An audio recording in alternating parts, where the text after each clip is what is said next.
ইসলামের পাঁচটি স্তম্ভ: ঈমান, নামাজ, রোজা, জাকাত এবং হজ।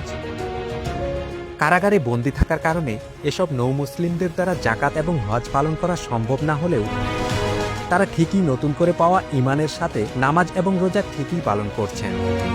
আর এই নামাজ রোজাই বন্দীদের নতুন শৃঙ্খলা এবং আত্ম উন্নয়নের পথ দেখায়।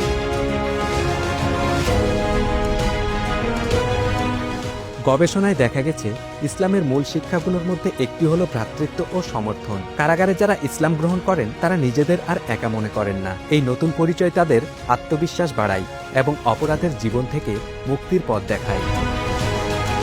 তাই যারা ইসলাম গ্রহণ করেন তাদের পুনরায় অপরাধ করার প্রবণতা কমে যায়। ইসলাম তাদের আত্মনিয়ন্ত্রণ, দায়িত্ববোধ এবং নৈতিক শিক্ষা প্রদান করে এবং জেলখানা থেকে তারা পরিশোধিত হয়েই সমাজে ফিরে আসে।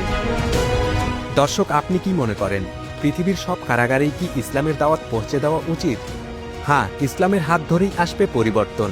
আর সেই পরিবর্তনের গল্পগুলো আরও জানতে সাবস্ক্রাইব করুন।